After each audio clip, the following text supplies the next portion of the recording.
And we're back for another exciting episode of the Creators Collective. This is episode number 106, December 6th, 2018. So thank you all for coming to join us. And I do have to start this off by saying a huge thank you to everyone last week who listened to the end of the podcast. I put that little blurb in there as a last minute thing. Thought it would be kind of fun, and I thought we might get like one or two people and I could, send something fun or give a shout out. But I ended up getting 79 people who emailed me or messaged me saying, yeah, I listened to the end of the podcast. So thank you. Apparently we have a very responsive audience. And those are the people who not only listened to the end of the podcast, but then took the time to contact me. So what happened? What'd you say? Yeah. The other co-hosts don't actually listen to our podcast. So I can't listen to myself. I don't know how anybody else does. I'm glad they do, but I don't want to hear me talk. So for those of you who didn't know it, at the very end of it, after the music died out, I just put a little blurb in there of, hey, if you listen to the end of this, please send me a message. Thank you. Wow. It's just one of those fun old throwbacks. So a little Easter egg in there, Yeah. So we have a special guest today. Before we get to the end of the podcast and forget that we have a guest on the show. Yeah, welcome Paul Pinto, who does forging and other creative crafts on YouTube. Well, why don't we have Paul introduce himself? Hey, Paul. Where's the fun in that? Yeah. Tell us about yourself, man. Uh-oh. Did we lose him? Oh, no. Well, okay, so that was our special guest, Paul Pinto, everybody. One syllable guest. I'll send a message on Facebook. Oh, you thought. Okay. Well, let's start with what we've been working on this week and see when he catches up. So, Zack, what you got? Where's my list at? Wait, no. There we go. Okay, I found it. Man, just cranking out hammers all day long. So many hammers. It's I've been busy. So I was fortunate enough this past, I think, week or two to kind of work on some new designs. Did like a prototype of a dog's face or dog's head hammer, dog's head hammer. For some reason I always pluralize the wrong word. I don't even know what that is. I think they should just call them like beveling hammers, because it's a lot of people use it for like putting bevels on knife blades. So they're forward weighted. It's like a hammer with only one end, and usually it's heavily forward weighted. So it's easy to align, because it always wants to fall the same way. So it makes it easier to put consistent bevels on things. So made one of those and learned a lot. I think it's going to work really well. So I'll probably start introducing that to kind of the hammer varieties, because up till now I've pretty much only done rounding hammers and claw hammers, and like I've done a couple of chipping hammers. But I think what keeps it fun for me, as much fun as I'm having doing just the one or two designs, I've done like 50 between mostly the two designs, and I'm ready to kind of branch out and explore some different designs and styles and that sort of thing to keep things interesting. So I need to kind of actually stop taking orders for a bit so that I can develop some new styles. Oh, you're back. Yeah, my internet just totally went out for a second. I don't know what happened. Yeah. I had to move rooms. Oh, strange. Cool. Yeah, I don't know. Sorry about that. No problem. So yeah, just forging a ton of hammers, and like I said, trying to come up with some new designs and stuff. Actually, Paul, you've probably done some dog head hammers, I'm assuming. Yeah, I did one of those before. I like it a lot especially for forging blades and stuff. Yeah, I just made it like keeps my hand further away from like the hot metal, and sometimes when I'm like doing really detailed work, my hand heats up so much because of the being close to the metal. So it kind of helps with that. I know you just made one, right? I saw it on Instagram.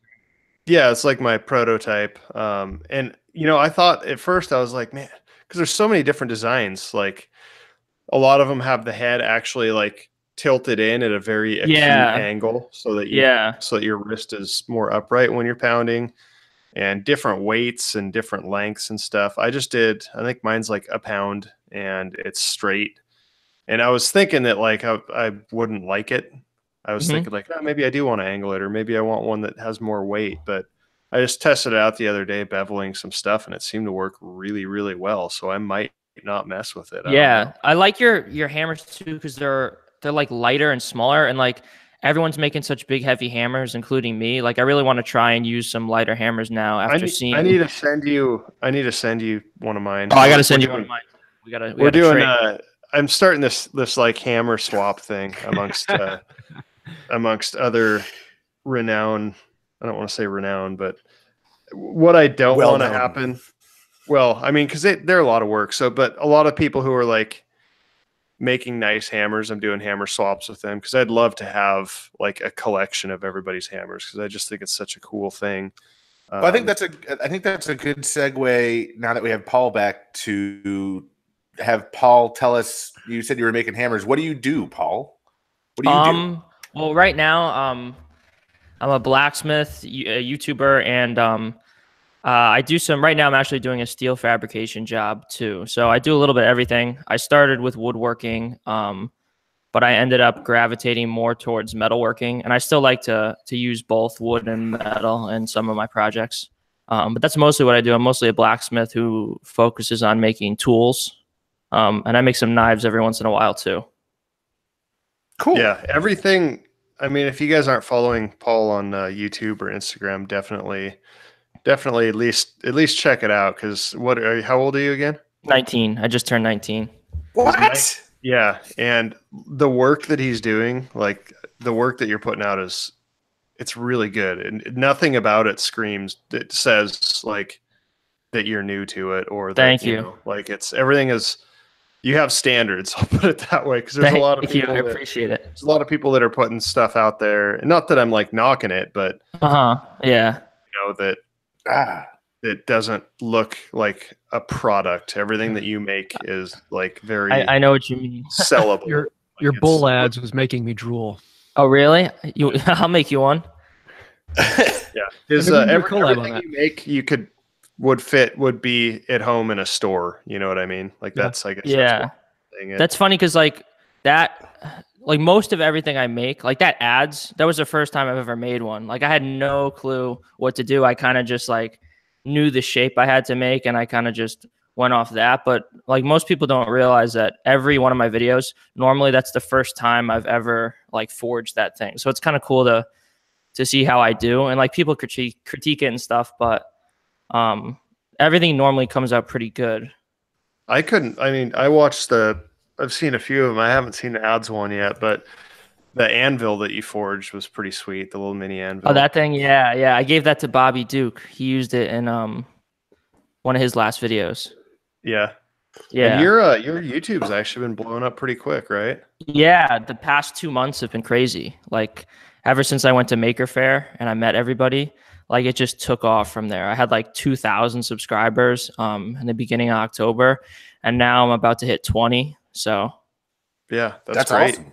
That's great. The community's, I mean, it's invaluable going to these meetups and really getting the networking and that sort of thing. So 100%. Anybody who's listening who hasn't been to like a maker event, try and get one on your calendar for 2019, because it's great alone just meeting everybody. It's amazing, but just the networking and the connections that you make are pretty amazing. I've never been to one. I've never been to a single maker organized event. Do it. Make it happen. Yeah, I would go. Make it happen. Workbench Con is the one that I'm pushing. I mean, if you're going to go to one, I think that is like that's the big one. Everybody is there, and last year was a great time. I'm going out to Maker Central this year. Will, you're speaking there, right? I am. Yeah, I'm speaking. So you're going to be there. It'll be my first one. Yeah, nice. Yeah, you're speaking with Rick Lefevre. Yeah, that's right. And then I'm giving a talk with Paul Jackman. Yeah. So, Paul, are you going? I got to get my ticket. I'm definitely gonna go, but I keep forgetting to buy it. Yeah. I think it's on sale until the 15th. Oh, cool. So- Okay. Yeah, I'm definitely gonna make it to that one. It's a fun time. Yeah, and you actually made your own hydraulic forging press too, right? Yeah, that's actually something that in the next week or two I'm gonna start to like kind of rebuild. Yeah. That's Yeah, pretty just because after seeing that Coal Ironworks one up at Jimmy's, like I just need to beef mine up a little bit. I'm gonna change the cylinder out on it so I get some more pressure. And I really had no clue what I was doing when I made one. Like there's very few videos online about making them, and so I kind of just winged it, and it's worked up until now. But it's a little sketchy right now, so I got to redo the thing. Yeah. Well, I think, I've always been of the mindset when you can, it's like I always want to buy a known, properly functioning thing before I try and make it myself. Yeah, And that's a good idea. Obviously, that's hard to do with the press. Yeah. Because you don't usually have enough between the couch cushions to afford a hydraulic forging press. But just being able to actually, maybe not even buy it, but like it does make it exponentially more difficult to make something if you haven't used like a known proper one. Like, because then you don't know what your target is, when you're trying to go from scratch and you just have an idea of how it's supposed to perform versus having actual experience using one that is known to function properly.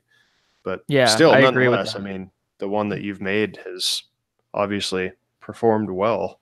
Yeah, it's not bad. It's just the I-beam that I used is way too small, and the cylinder that I used, the stroke is way too long. It's like a 36-inch stroke. Oh, it really needs to be like a 12-inch stroke.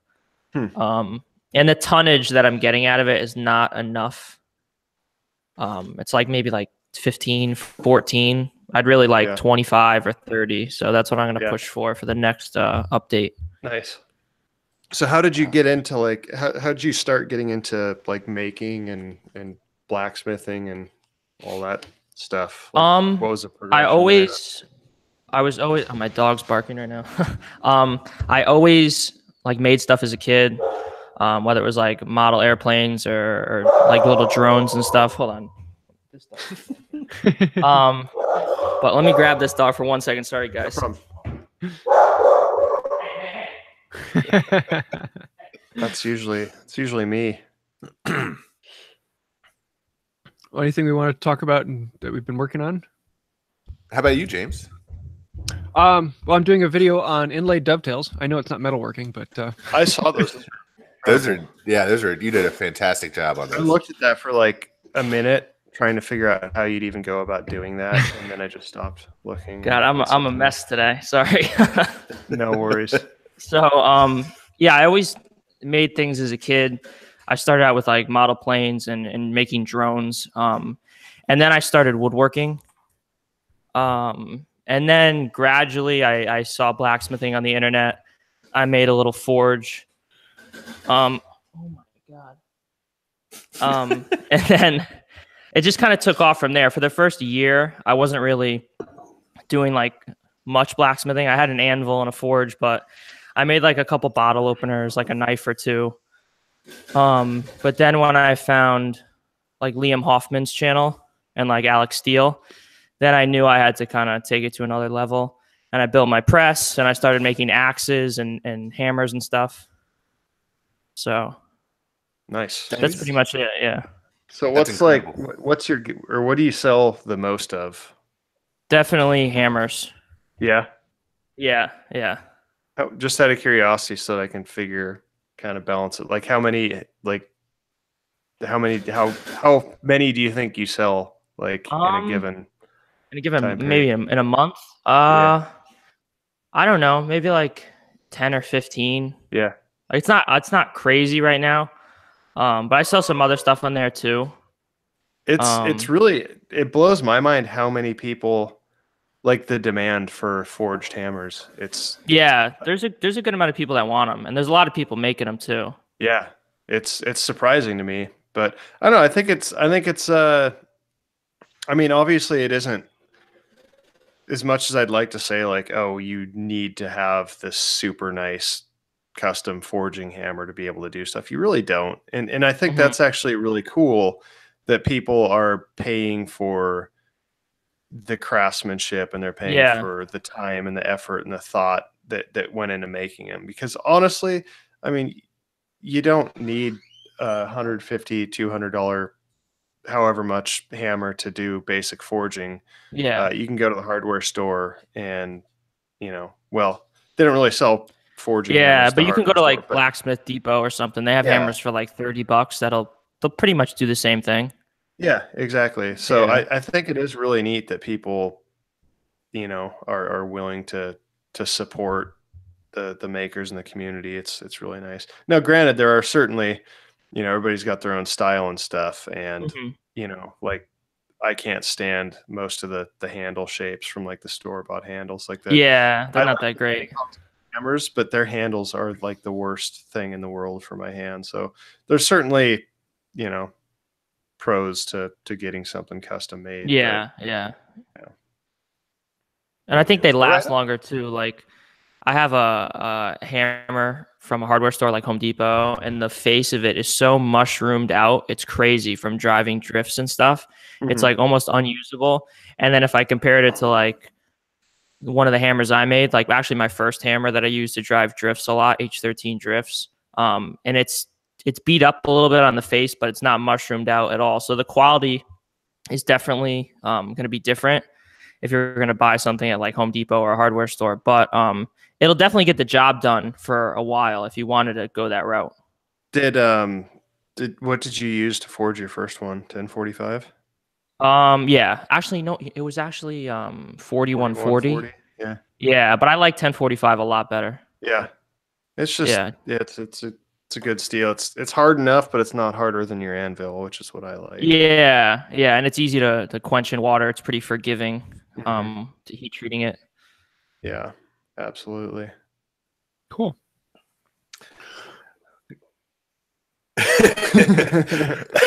Or he's like, James, what are you working on? Well, we're talking about the inlaid dovetails, but I decided to actually make it a live video and show each individual step very clearly about how it was all done. And so I did the first half of it this week, and I'll be doing the second half of it next week. Because it's not a hard joint to make. It's just very time consuming because you have to do dovetails twice plus a few other steps in there for each individual joint. So it's time consuming, but it's worth it, I think. Let's see what else we have. Oh, I did another little present ball and a block. An old traditional thing of, you know, how do you get like a 1-inch marble inside of a wooden block? So it's kind of a cool Christmas gift idea. But that's about it. I'm actually going a little slower in the shop this week. What about you, Will? Well, at about 8 o'clock last night, I finished up the cherry shaker dresser. And right after this podcast, I am driving to the client's house and delivering it. I am floored on how it came out. I think it turned out just awesome. I mean, you know, the inset drawer faces, so there's like that perfect 5 playing card fit because I use playing cards as shims to get my spacing right around all the drawer faces, and just the project just turned out really cool. So I'm really excited to deliver it. I hope the client loves it. I also picked up about 120 board feet of 20-year-old air dried 5/4 walnut, 12.5 feet long. That I'm going to make those the bar tops out of, that I keep talking about, that I haven't started yet because I was trying to source material for it. So I've got about $1,000 of walnut sitting in my shop right now that's just looking at me. And I'm going to start designing a knife case for a friend to display their knife collection. So cool. So yeah, that's what I got. Anything else? I feel like I've just been running at like 100 miles an hour. It's that time of year. I feel like November, December are always hectic. Yeah. Yeah.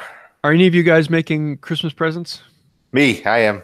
I A lot. should- The annoying rush of the year. Yeah. I feel like, are any of the people that are going to receive the presents listening? Can we talk about them? I don't know. Yeah. James, I feel like everybody listens to you. Like your mom's usually in here. Yeah.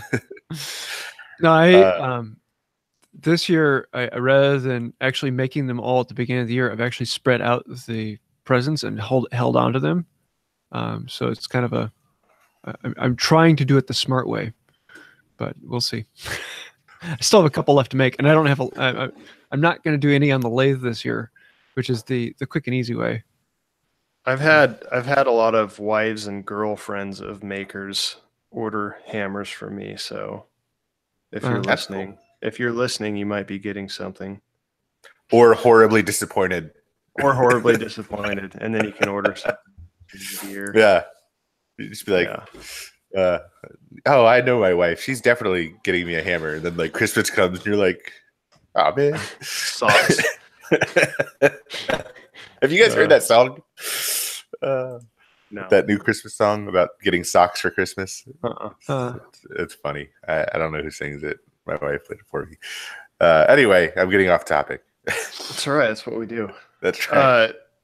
So Paul, what's up and coming for you? I mean, you said obviously you're gonna, rebuild your press and stuff, but like what new frontiers are you looking forward to like exploring and getting into? Well, right now I'm just trying to finish up this big steel job that I got.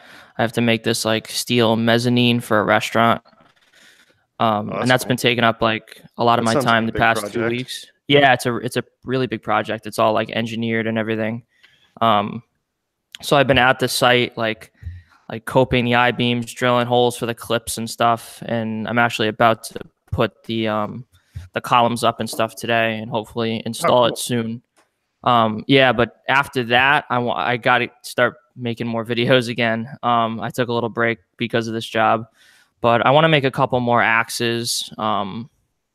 Maybe do some non-blacksmithing projects too. I have a couple things in the works.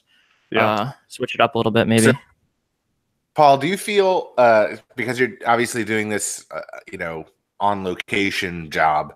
Mm-hmm. Do you feel like me or hate doing like built-ins, and because I had to like take everything out of my shop where everything's like perfectly placed, I know where everything is, like put it in the back of the truck, like get to the client's whatever the job, and then you forgot that one thing, so you have to make do without it until the next day, and it's almost more of a pain than not taking those jobs. Yeah. What do you like?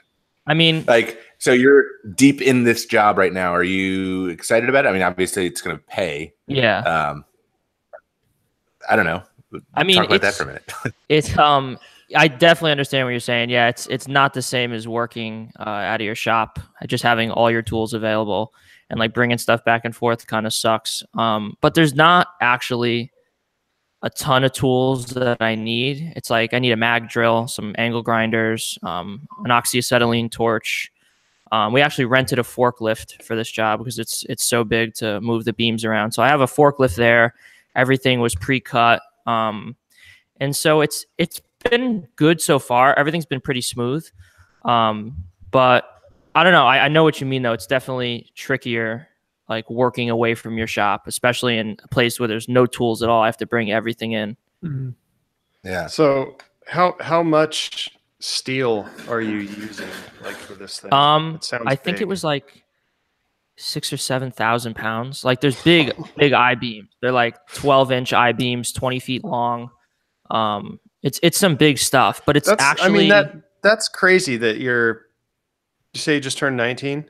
Yeah. You just turned 19 and you're like doing these gigantic like industrial stuff for restaurants. That's crazy. Yeah, it's pretty cool. I mean, it's not that complicated of a job. It's like 7 columns and then girders and beams running over the top of the columns. And I'm actually tying them into a few of the columns that are already in the restaurant because it's all open right now. There's big steel beams. The ceilings are like, but still, 20 that's feet pretty tall. ambitious. I mean, even if like Yeah. the design is simple and stuff, like just actually getting out there and like getting that job and willing to, I mean, that's like, even for me, that would be like a scary thing. Like, man, Yeah, like I have all this steel and this place and like that's insanely ambitious. That's awesome. Thank you. I'm like petrified to make a mistake. Like I'm always double checking should be. everything, like calling the engineer, like making him come back and look it over with me. But luckily nothing has gone wrong so far, knock on wood.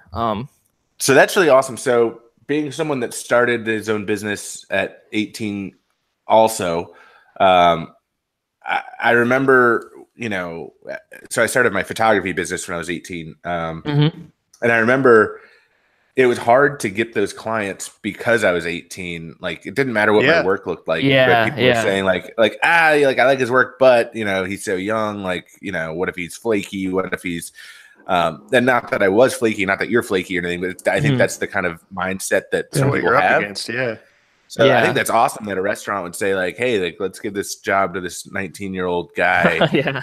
You know what I mean? Like that's a big. But the cool thing is, like, once you have that on your resume, it's like that opens up the door to. Definitely. Yeah, like, I mean, how now did you even get that. It's someone we knew. It's actually like they own. It's like in a shopping center. Oh, cool. And I think the deal was that the owners of the shopping center needed to do this because it's a new restaurant opening up. So that was the deal. Like they had to build this for the restaurant. And so we know the person who owns the shopping center, and so that's basically how I got it, and they let me do it. So very cool. Yeah, definitely resume building. Yeah, definitely. And now I'm an old geezer, and people, just assume that I know what I'm doing. Well, cool. Well, we have some questions. Yeah. James, do you want to read the question, or you want me to read the questions? Oh, I was actually reading another one. Let's go with Handcrafted by Auns. Do you guys feel like you get stuck making things you aren't necessarily excited about this time of year because their orders are more common? So I guess the question is, do you feel like you get bored making things that will sell, or do we get bored? Or things that you have to make for family? I think we should broaden the question. Well, go ahead. I'll let you guys answer. I feel like that kind of hits close to home on a few things for me. Yeah, well, I feel like we are all kind of a different, like Zach, you're making a bunch of hammers because you like making hammers, where I'm, more custom furniture. And then this time of year, I guess, I'm making a lot of presents and stuff. I don't know. I feel like I'm just going so fast that I don't have time to stop and think about what I'm making. Like I'm just like, all right, this has to get done, then this has to get done, then this has to get done, and like on to the next thing. Like while the glue dries on that thing, I'm sanding this thing over here, or I'm planing this or milling stock, or So I feel like in January I'll think back on everything that I made and be like, whoa. I don't know. What do you guys think? Now, what about you, Paul? Are you under that pressure this time of year? A little bit. I have a lot of orders that need to get finished up and shipped out. But like most of the stuff I make and sell, like I enjoy making, so it's not that bad. I try to sell stuff I like making or like I'm passionate about. So, and then just finishing up this job, the steel job. But the steel job's kind of exciting for me, so I've enjoyed going there every day. Yeah, when does that due? I'm trying to get it done by maybe the middle of next week. The good thing is there's not really a tight deadline. But I'm going to try and get it finished up by like mid next week. Fun. Yeah. Cool. All right, Zach, do you want to broaden your question now? Sure. Well, I think just in general, like, do you ever get wrapped up into making things that you will sell and lose the excitement about it, regardless of what time of year it is? I think that's a huge issue for a lot of people. And I get a lot of people who see my videos and like, oh yeah, he's a woodworker. And so I get people all the time. I mean, literally 2 to 3 times a week, I'll have someone say, hey, James, can you make this? And And a lot of times they're interesting ideas, but it's run of the mill boring things, like pine board that's been stained, and they just want something cheap and quick, but don't understand the level of work that goes into it or what I actually do. And so I find it very difficult a lot of times to turn people down. You're like, yeah, I don't do that. Yeah, or just give them the price, on this is the way that I would do it, and I'm not going to compromise on that. Yeah, it's the go away price. Yeah, I mean, I feel like I just did that like last night. So every time I post a project, like a finished project, that's always like my, most liked photo on Instagram or Facebook, of the entire build process is the, the kind of aha moment. And then I usually get like 2 or 3 emails or something that's like, wow, that thing was awesome. Like, can you make one for me, or my mom? So I just finished this project last night, and I got an email from somebody I went to elementary school with, hey, can you make a small 15 by 15 inch table for my mom's chessboard? And I was like, yeah, send me a picture of, a similar design of, kind of the vein that you're thinking. And it was a really simple table. And I, plugged in the, materials cost and figure out my day rate. And I sent them back. And it was like a $600 table or something like that. But it was, custom woodworking. And that was kind of like, what do you mean it's $600? So I get what you mean, James, about, can you make me this crappy thing? I have the nice out of being, I'm a hand tool woodworker. And so I'll often quote them the price of, if I had power tools, I would charge you this much. And since I have hand tools, I'm going to charge you this much. And then they're like, oh yeah. But then I regularly get someone who's like, oh, I have a few power tools you could use. Like, no. Yeah. What about you, Paul? I get that sometimes. I get a lot of emails like someone wants a knife or something with an integral bolster, and they think they're gonna get it for like $150. It's just like not gonna happen. And then sometimes I'll get comments like, oh, can you just send me one? And I'm like, what? Like, I don't know. Yeah, those are always.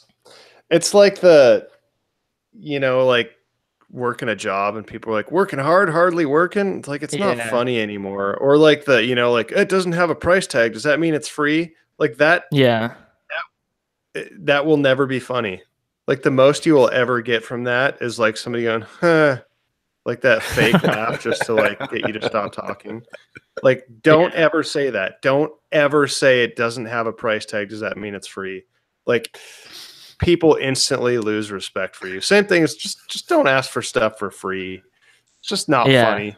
It's just, I've had like tool review channels like comment and like, oh, can you send me some of your tools so I could review them on my channel? And I go and look and there's like 3 subscribers, and I'm like, like I would, but I really can't. Yeah.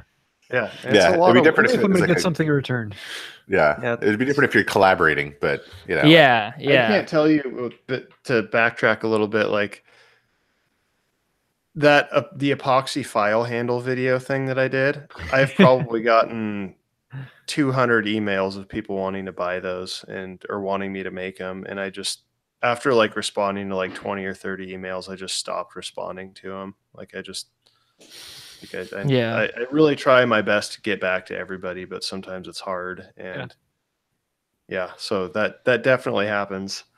But going even further back to Derek's question on, do you ever feel like you get stuck making stuff because it will sell and you're not excited about it? I think that's like the warning. Like that's like the danger zone is when you start getting into that. And I feel like a lot of people get into that, especially in the maker community.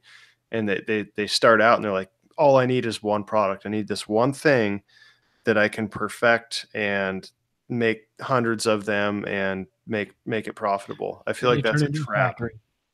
I feel like that's a trap because as soon as you, and I tell people this all the time, as soon as I wake up and I go, I have to go out to the shop and forge hammers today, it's time to do something else. It's time to go back to, make a piece of furniture, or change come up with a new design or do something else. Like that's why I can't. This is why I'm unemployable. Is because I cannot do the same thing indefinitely. Like so, and I think that we're brought up to think that like, you know, specialization, like you can only be good at one thing. I think that is nonsense. I think people are great at one thing as long as they're interested in it. And as soon as they lose interest in it, they stop being great at it. They start cutting corners. They start thinking about how to do it cheaper. They start thinking about how to do it faster. And then like that soul or that whole like mojo or whatever you want to call it, like it's lost. As soon as you don't enjoy doing it, it's gone. It's over. It's time to do something else. Like so in that same vein, I think that we can explore doing things smarter.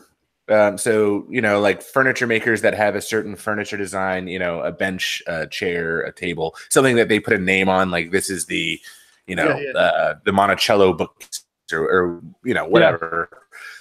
Making templates, you know, to make repeatable cuts, to make making patterns, to make that process go faster, to get that out of the way, to make the things that you do want to make, like, to, you know, to afford this, you know, lifestyle of making, you know, you need to make money. You need to sell, whether that be, you know, by doing educational videos and appearances and having a blog, or to actually sell the product that you're making. You know, not all work is fun. I mean, you can still be passionate and not like certain aspects of your job, right? Oh, absolutely. Like grinding sucks always. I hate spending time in front of the grinder. I hate orbital sanding. Like I don't like standing in if I'm standing in the same place for more than 30 seconds, I don't like that activity. Like if my feet don't, I want to do something else. No, absolutely. And I totally see what you're saying. I think that there's like a different approach though. I think that's how you get into it. Like if you got into this for money, then production is like that's the king. Like you want to hire employees and automate the process and get machines and like that's when you the computer and eat junk food and just have stuff be made for you. Like that's when you read the book, The 4-Hour Work Week. Yeah. But I think there's a different approach. And I think a lot of the maker community, we're not production. We're not trying to run factories. We're creative. We're designing. We're coming up with ideas. We're engaged in what we're doing. And I think that, you know, and I'm maybe only speaking for myself, but I want to always be chasing something. I always want to be chasing ideas and new designs and that sort of thing. And it doesn't mean that I'm only going to make one of everything. Like I'm still enjoying making hammers. I've made 50 of them. You know, so to keep that interesting, I'll maybe come up with some new ideas, designs, whatever. And, you know, there's nothing wrong with, if you're a one-man shop or a small product, like limiting your production can be a really good thing. You know, I made 10 of these and they're sold, and now I'm going to change them a bit and sell those. And that way, you know, it's giant companies do that all the time. They'll limit production of certain things to increase the value of it. You know, if it's, and I think, you know, I get a good price for the hammers that I forge. And I think it's because I don't advertise them. You can't go to my website and order one. Like you have to send me a message, and I can hardly keep up right now. And, you know, so I think there's certainly like a balance between, you know, production and artistry and like one-offs are kind of neat. I mean, I enjoy that sort of thing. Or not one-offs, but limited production. I mean, so that's just my take. I mean, I don't know. Cool. Well, do we want to get into the Creators Photo Challenge this week, or do we want to hold that off a week? I think since we all have picks, cool. Yeah, let's jump into it real quick. Zach, you've got some listed. What you like? Hold on. I have so many like tabs open on my computer. It takes me. You don't know how many comments I've gotten of like, I love it when you catch Zach off guard. That's always. Well, I just stopped talking. Like I just wrapped up a rant, so I figured I'd have a few seconds. To Yeah, should we ask you about the weather in Florida? And so It's beautiful. It's like 48 degrees. I went outside and I was saying that I saw, I saw steam out of my coffee. I know James is going to correct me, but yeah, it was. Wait, so Paul, where are you? I'm in Connecticut. Oh, okay, never mind. Yeah. For some reason, I thought you were down in Florida with Zach, and No, I do go to Florida times over the winter because, like, my sister, she like rides horses, and she spends like a couple months down there every year. So I go down there a lot, though. But yeah, I'm mostly in Connecticut. You ever been down here in the summer? Kind of like in the late spring. Florida's an interesting place. It's terrible. I was gonna say, do you hate Florida as much as Zach does? Florida's just bizarre. Like I don't really know what it is, to be honest with you. I don't either. It is. It's very strange. That's what I was asking him when we were at Jimmy's house. I'm like, how did you end up in Florida? It's like I lost a bet. Yeah. Cool. What you got, Zach? Okay. Wait, I'm scrolling. Okay. So there's so many good. Like I think this is the best challenge we've done. Really I think so too. Like, absolutely. A couple of reasons. Like it's just it does. Like I think Dave was saying whenever we started this thing. So our listeners know the challenge was the big picture, self-inclusion. So we're looking for you in the shot. Yeah, but David, I think, who came up with the idea when he was a guest on the show, was talking about context, and it really does. Like it adds an entire dimension. Like it really personalizes the image. Like it just adds like a soul to the image instead of just an object. It's something is taking place, something is happening. Because most of the other stuff, it's passive. It's just like a tool, mid cut, or a thing. But having the person there actually really adds a lot of depth to it. So I think this has been my favorite photo challenge, just judging by the pictures, and so many of them were really good that it was difficult for me to pick two. The two I chose Fieldstone Arts for one. It was a black and white, and it was just the hands and feet. That was really cool. That was cool. Yeah, if you guys want to see the pictures, you can look up Creators Photo Challenge on Instagram, or you can see them in the description of the podcast. I'll have links to all of them there. Yeah, I think, if I not like I have any, not that I'm like good enough to offer advice, but I feel like the angles maybe could have been a little bit better on that, but like the concept and the execution of that picture is just so good. Like There's a history in it. That the black and white, it just Band-Aid, and it's awesome. I like everything that picture says. And then the other one I chose was Joe Pierce Maker, and that's just him planing. It's flattening a board. Yeah, flattening a board, and it's just a good picture.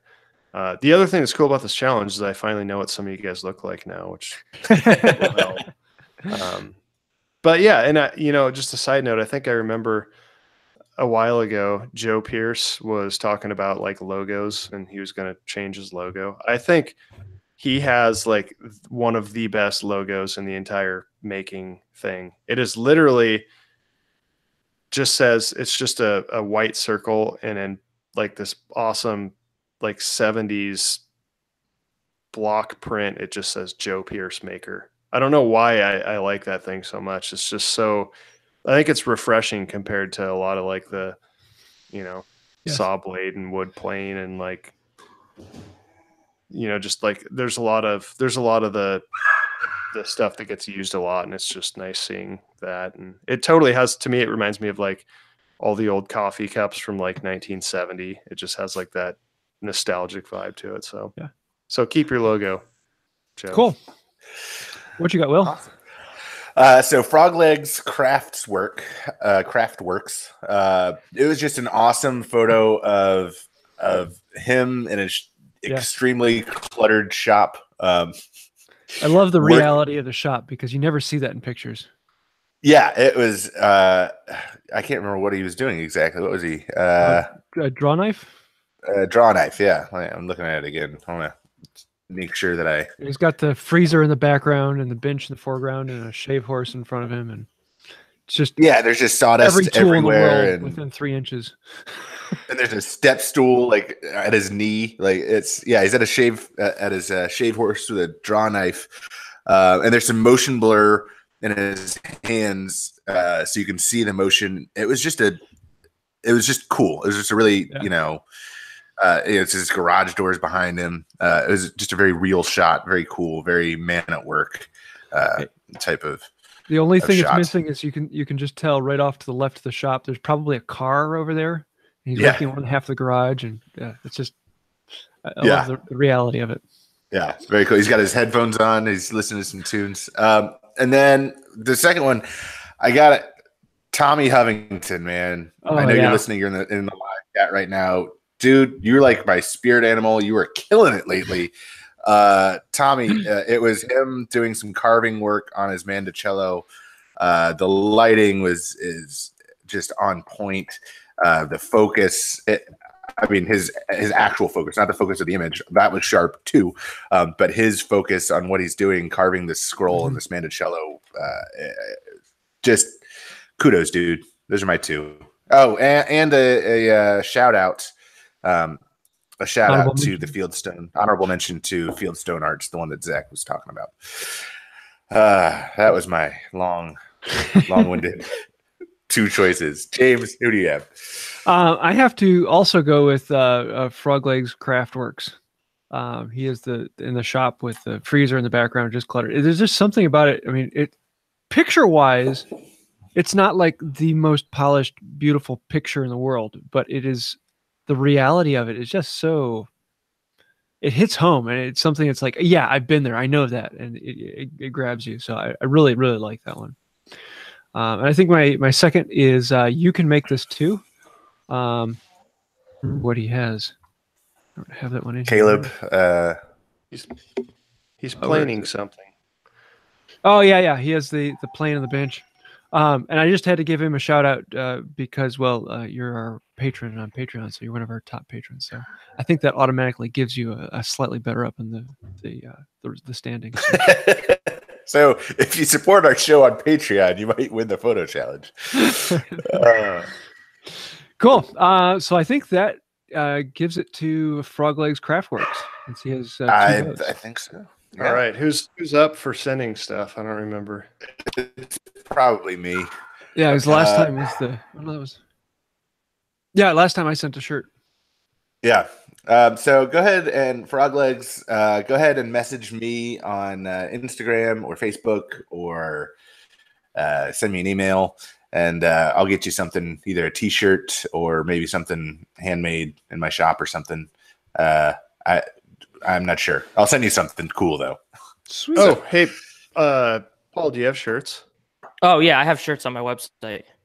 Okay. Yeah. One. I'll get you one. I'll send you one. I'll send you one too. When we do our hammer trade. Yes. I think it's Paul's turn to send the prize, isn't it? Well, do we have a topic for next time? Creators Photo Challenge? Let's wait. Let's give it a let's take a Okay. It's holidays. We need to stretch this out Take a a break bit. for it. Sweet. Well, we do have a joke of the week, and this was sent by Joel Fagerholt. I'm sorry. Fagerholt, yeah. European names. And this is best said with a Russian accent. Oh boy.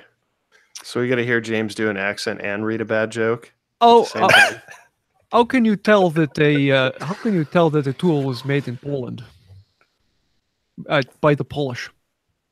Oh my god! That worked. Everything that's wrong with humor, I love it so well. And kudos, James. I thought you were going to totally butcher that, and then you pulled it off. Excellent. That was awesome. Oh my god! Cool. If you have a joke you'd like to have us read, feel free to send it one of us, and I might put it in there. So thank you, Joel, for that one. It was a really good one.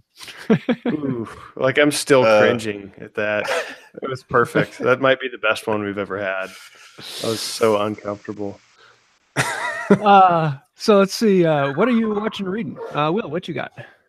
So this is in response to in one of the Facebook groups that I'm part of. People started talking about live edge furniture, and some people in the comments said that it was lazy. Working with live edge is lazy, and to which I rebutted this video from Kobium Suk. I'm not sure if that's how you pronounce it, but he's a fantastic Korean woodworker, furniture maker, gallery, and he's TV stand, and the casework is all through dovetails, just impeccably done, like the just really tight, super nice dovetails. And then the front has a bunch of drawers, and the drawer faces are live edge, have a live edge on them. So it was just really well done. So that's my pick. That's what I've been watching is Kobium Suk. Dovetails really are the holy grail of woodworking. Not to a handful of person. I wonder if it's like the yeah, like I don't know. I wonder if it's going to shift. It hasn't in the last however many years since I've been into dovetails woodworking. were eschewed. They were the tool, the joint that you never showed. They were ugly looking and hidden as much as possible. Well, like ever since I've been since I started getting into this stuff, and our woodworking is just like it's a big. I have to leave out all of my sexual analogies, but it's a big dovetail party on our woodworking. Not that there's anything wrong with it, but so like in the shaker dresser, there's like 1.5 million dovetails because that's what the client wanted. But in the top stretchers that hold the top of the case together, I went with half blind dovetails that will never be seen because they're hidden by the top. But that was the best joinery choice for the joints. So yeah, I feel like dovetails are to fine woodworking what like epoxy river tables are to furniture woodworking, just like wood crafting. There's like they don't really have a name for like non-fine woodworking, do they? Yeah. Well, the difference between those is that when a dovetail is done well, in other words, you can get up on it close and you can see the detail, not just that it's a tight dovetail, but that it's fit well, it's spaced well, it has that characteristic feel. The things that you can tell that, a machine didn't just blow these out.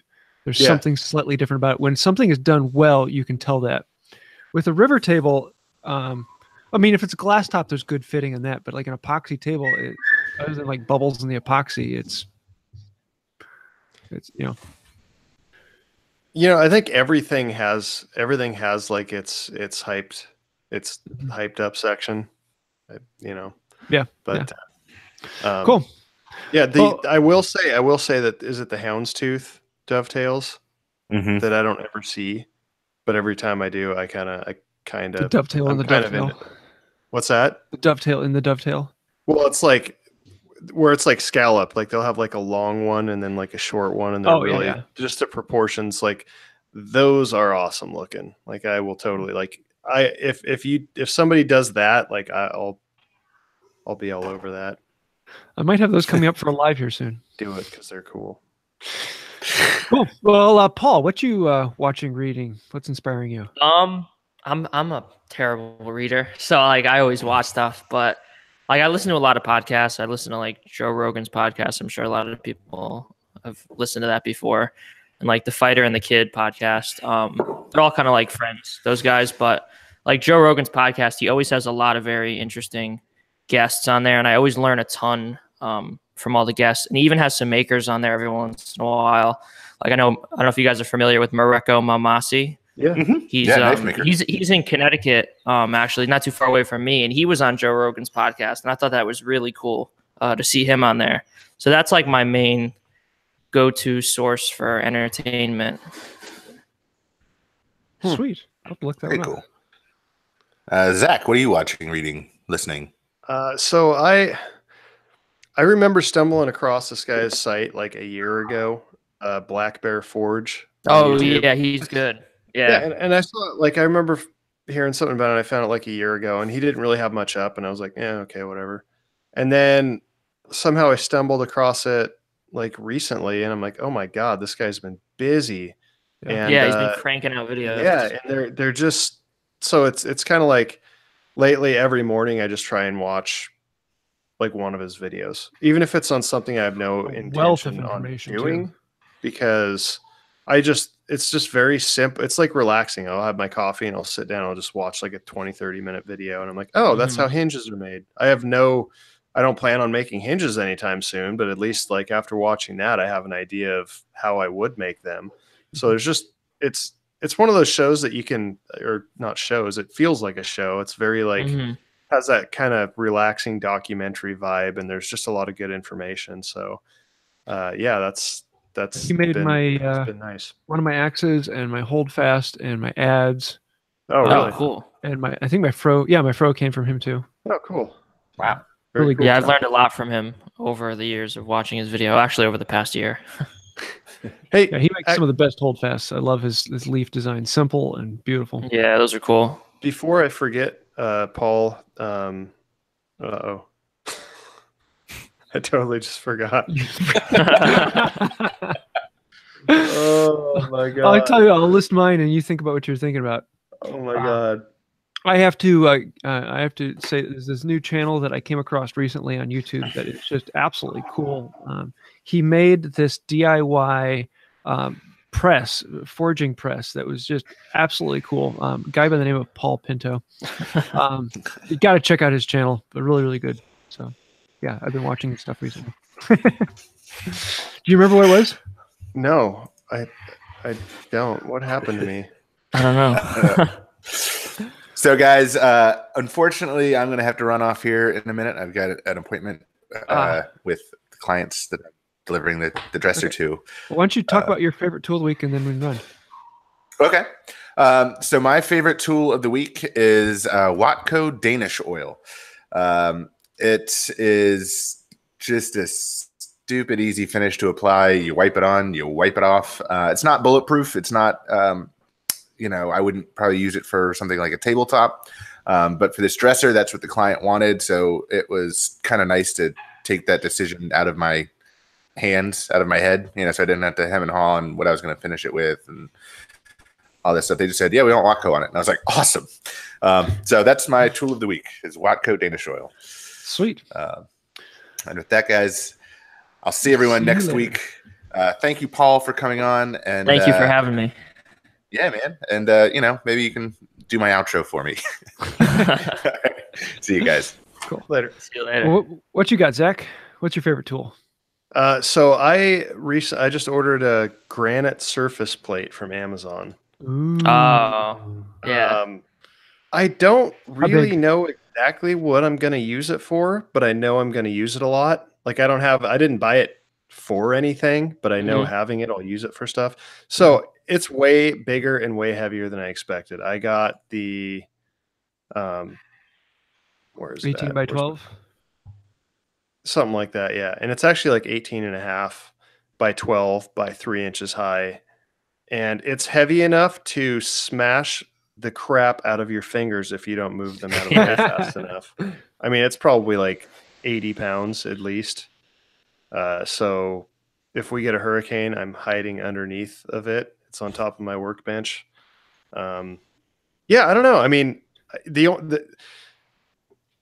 don't, like I said, I know it's like an incredibly precisely flat surface. Half a 10,000th. Nice.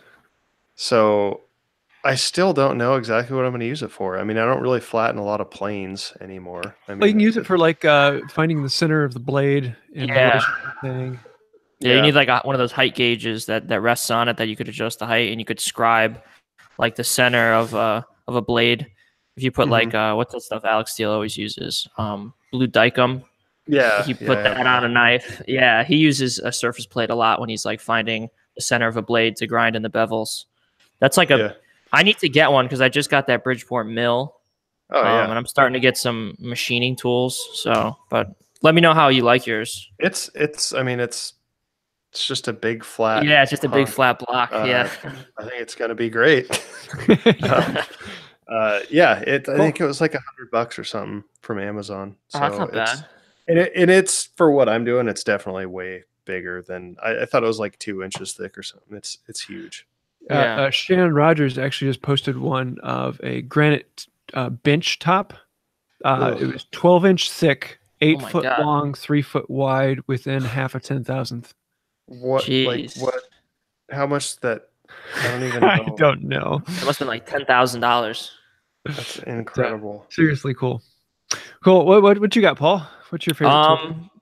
Probably the newest thing I got was my oxyacetylene torch, which like I've never used one before, but it's fantastic. Like I could see like ways I could use it all the time in the shop, and it's really like fascinating, like just watching it work and like figure like I watched some videos on how they work, and you're really like rusting away the metal. Like you're not melting it. Like when you turn that oxygen on, it's really just oxidizing it away.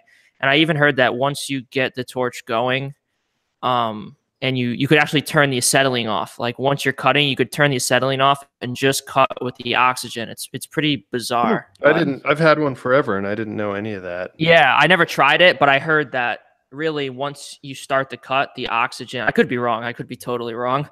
But once you start to cut, the oxygen is what's doing all of the cutting. Huh. Yeah. Yeah. It is totally an invaluable tool if you Oh, do definitely. like even if it's not blacksmithing. Like I've had one for my fab work, and you just need to have one, especially for forging though. Like isolated heat, and there's just certain things that you just have it's amazing. You get like a rosebud tip too. You know, I have a like a rosebud, and I have a cutting torch and all these things. I can't remember. I'm probably way off, but it might be like a number 6. It's like a really small, like brazing torch. Oh, like the little welding, like tips. It's just like a bent tube, like smaller, narrower than a straw.